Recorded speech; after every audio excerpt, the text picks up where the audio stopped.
ಮಾದಕ ವಸ್ತು ತಯಾರಿಕೆಗೆ ಸಂಬಂಧಪಟ್ಟಂತೆ ಮಹಾರಾಷ್ಟ್ರದ ಮಾದಕ ವಸ್ತು ನಿಗ್ರಹ ದಳದ ಅಧಿಕಾರಿಗಳು ಬೆಂಗಳೂರಿನ 3 ಕಡೆ ದಾಳಿ ನಡೆಸಿ ಒಟ್ಟಾರೆ ಇಡೀ ಕಾರ್ಯಾಚರಣೆಯಲ್ಲಿ ಸುಮಾರು 56 ಕೋಟಿ ರೂಪಾಯಿಯಷ್ಟು ಮೌಲ್ಯದ ಡ್ರಗ್ಸ್ ಅನ್ನ ಸೀಸ್ ಮಾಡಿದ್ದಾರೆ. ಸದ್ಯಕ್ಕೆ ನಾನೀಗ ಮಹಾರಾಷ್ಟ್ರ ಪೊಲೀಸರು ದಾಳಿ ಮಾಡಿದಂತಹ ಮತ್ತೊಂದು ಪ್ಲೇಸ್ ಅಂದ್ರೆ 3ನೇ ಸ್ಥಳದಲ್ಲಿ ಇದ್ದೀನಿ.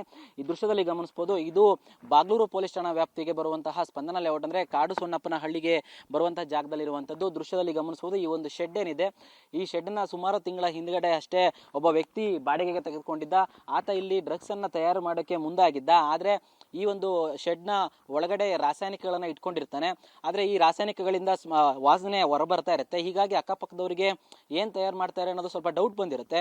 ಹೀಗಾಗಿ ಇಲ್ಲಿದ್ದಂತಹ ಡ್ರಗ್ಸ್ ಮಾಡುವಂತಹ ಒಂದು ಯಂತ್ರಗಳನ್ನ ಸಮೀಪದಲ್ಲಿರುವಂತಹ ಕೊತ್ನೂರಿನ ಒಂದು ಮಾವಿನ ತೋಪಿಗೆ ತಗೊಂಡೋಗಿ ಅಲ್ಲೊಂದು ಶೆಡ್ ಅನ್ನ ನಿರ್ಮಾಣ ಮಾಡಿ ಅಲ್ಲಿ ಡ್ರಗ್ಸ್ ಅನ್ನ ತಯಾರು ಮಾಡ್ತಾರೆ. ತದನಂತರ ಅದನ್ನ ಅವಲಹಳ್ಳಿ ಪೊಲೀಸ್ ಠಾಣೆ ವ್ಯಾಪ್ತಿಯ ಒಂದು ಗ್ರಾಮದ ಒಂದು ಮನೆಯಲ್ಲಿ ಇಟ್ಟು ಅದನ್ನ ಸಂಗ್ರಹವನ್ನ ಮಾಡಿ ದೇಶದ ಬೇರೆ ಬೇರೆ ಕಡೆಗೂ ಸಹ ಸಪ್ಲೈನ ಮಾಡ್ತಾ ಇರ್ತಾರೆ.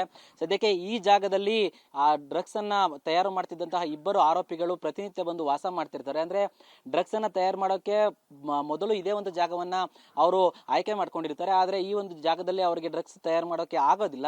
ತದನಂತರ ಸಮೀಪದಲ್ಲಿ ಸುಮಾರು 5 ರಿಂದ 6 ಕಿಲೋಮೀಟರ್ ದೂರದಲ್ಲಿರುವಂತಹ ಒಂದು ಕೊತ್ತನೂರು ಠಾಣಾ ವ್ಯಾಪ್ತಿಯ ಮಾವಿನ ತೋಪಿನ ಒಳಗಡೆ ಒಂದು ಶೆಡ್ ಅನ್ನ ನಿರ್ಮಿಸಿ ಅಲ್ಲಿ ಡ್ರಗ್ಸ್ ತಯಾರು ಮಾಡ್ತಿರ್ತಾರೆ. ಸದ್ಯಕ್ಕೆ ಮಹಾರಾಷ್ಟ್ರದ ನಾರ್ಕೋಟಿಕ್ಸ್ ಟೀಮ್ ಅಧಿಕಾರಿಗಳು ಮತ್ತು ಬಾಗ್ಲೂರು ಪೊಲೀಸರು ಇಬ್ರು ಸಹ ಜಂಟಿ ಕಾರ್ಯಾಚರಣೆಯನ್ನು ನಡೆಸಿ ಈ ಜಾಗವನ್ನ ಪತ್ತೆ ಮಾಡ್ತಾರೆ. ಪತ್ತೆ ಮಾಡಿ ಇಬ್ಬರು ಆರೋಪಿಗಳನ್ನ ಇಲ್ಲಿಂದ ಬಂಧಿಸಿ ಕರ್ಕೊಂಡೋಗಿರುವಂತದ್ದು. ಜೊತೆಗೆ ಇಲ್ಲಿದ್ದಂತಹ ಕೆಲವು ಮೆಟೀರಿಯಲ್ಸ್ ಗಳನ್ನು ಸಹ ಪೊಲೀಸರು ಅಂದ್ರೆ ಮಹಾರಾಷ್ಟ್ರದ ಪೊಲೀಸರು ಸೀಸ್ ಮಾಡಿದ್ದಾರೆ. ಜೊತೆಗೆ ಈ ಒಂದು ಗೋಡನ್ನ ಸೀಸ್ ಮಾಡಿ ಬೀಗ ಹಾಕಿರುವಂತಹ ದೃಶ್ಯದನ್ನು ಕಾಣಬಹುದು. ಸದ್ಯಕ್ಕೆ ಈ ಇಬ್ಬರು ಜೊತೆಯಲ್ಲಿ ಇಲ್ಲಿಂದ ಡ್ರಗ್ಸ್ ತಗೊಂಡೋಗಿದ್ದಂತಹ ಒಬ್ಬ ವ್ಯಕ್ತಿಯನ್ನ ಮುಂಬೈಯಲ್ಲಿ, ಹಾಗೆ ಆತ ಕೊಟ್ಟ ಮಾಹಿತಿ ಮೇರೆಗೆ ಮತ್ತೊಬ್ಬ ವ್ಯಕ್ತಿ ಸಂತೋಷ್ ಪಾಟೀಲ್ ಎಂಬ ಬೆಳಗಾವಿ ಮೂಲದ ವ್ಯಕ್ತಿಯನ್ನ ಬಂಧಿಸಿದಂತಹ ಅಂದ್ರೆ ಒಟ್ಟಾರೆ 4 ಜನರಂತ ಬಂಧಿಸಿರುವಂತಹ ಪೊಲೀಸರು ಈಗ ಇನ್ನು ಈ ಇಬ್ಬರು ಕಿಂಗ್ ಪಿನ್ ಗಳಿಗಾಗಿ ಹುಡುಕಾಟವನ್ನ ನಡೆಸ್ತಾ ಇದ್ದಾರೆ.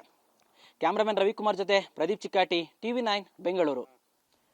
ಮಾದಕ ವಸ್ತು ತಯಾರಿಕೆಗೆ ಸಂಬಂಧಪಟ್ಟಂತೆ ಮಹಾರಾಷ್ಟ್ರದ ಮಾದಕ ವಸ್ತು ನಿಗ್ರಹ ದಳದ ಅಧಿಕಾರಿಗಳು ಬೆಂಗಳೂರಿನ 3 ಕಡೆ ದಾಳಿ ನಡೆಸಿ ಒಟ್ಟಾರೆ ಇಡೀ ಕಾರ್ಯಾಚರಣೆಯಲ್ಲಿ ಸುಮಾರು 56 ಕೋಟಿ ರೂಪಾಯಿಯಷ್ಟು ಮೌಲ್ಯದ ಡ್ರಗ್ಸ್ ಅನ್ನ ಸೀಸ್ ಮಾಡಿದ್ದಾರೆ. ಸದ್ಯಕ್ಕೆ ನಾನೀಗ ಮಹಾರಾಷ್ಟ್ರ ಪೊಲೀಸರು ದಾಳಿ ಮಾಡಿದಂತಹ ಮತ್ತೊಂದು ಪ್ಲೇಸ್ ಅಂದ್ರೆ 3ನೇ ಸ್ಥಳದಲ್ಲಿ ಇದ್ದೀನಿ.